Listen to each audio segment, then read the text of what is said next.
Former President Donald Trump is back in Florida tonight, hours after being formally charged with 34 felonies in New York City. He is now the first former president in our nation's history to be charged with a crime. According to the indictment, he is charged with 34 felony counts of falsifying business records, allegedly to conceal hush money payments to 3 people who threatened to reveal negative information about him during the 2016 election. Tonight, the former president spoke about his troubles in New York and defended his call to Georgia Secretary of State Brad Raffensperger. That spurred a grand jury investigation here. Nobody said, "Sir, you shouldn't say that." Many people on the phone were hung up in disgust because of something I inappropriately said, because nothing was said wrong. In fact, at the end of the call, we agreed to continue our conversation about election fraud, and election fraud specifically in Georgia. Trump still may face charges here in Georgia, but those 34 charges he's facing now in New York could seriously impact the case of Fulton County District Attorney here in Georgia. Atlanta News 4's Savannah Lowy joins us now to explain more. Savannah. Yeah, Sean, Rick, in just a few weeks' time, that former president could be ordered to another courtroom right here in Fulton County for a completely different incident. Trump already faces a possible indictment in Fulton County for actions related to the 2020 presidential election, and his arraignment in New York today, plus rulings to follow, could impact any case built against him. How did you plead, President Trump? Donald Trump has a variety of different legal issues happening all at the same time.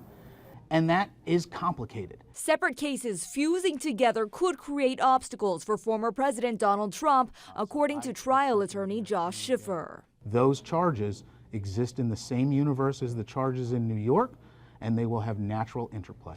The New York charges come as Fulton County District Attorney Fani Willis must decide whether to indict the former president for actions related to this phone call. All I want to do is this. I just want to find 11,780 votes.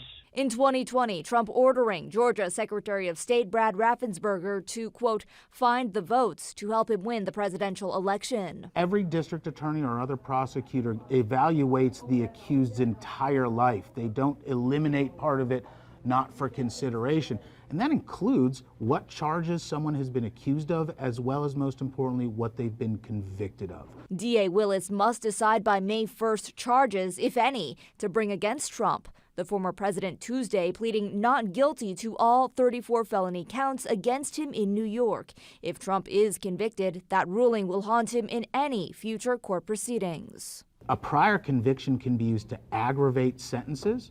A prior conviction can be used to show the preponderance or propensity of someone to act in conformity with those prior convictions.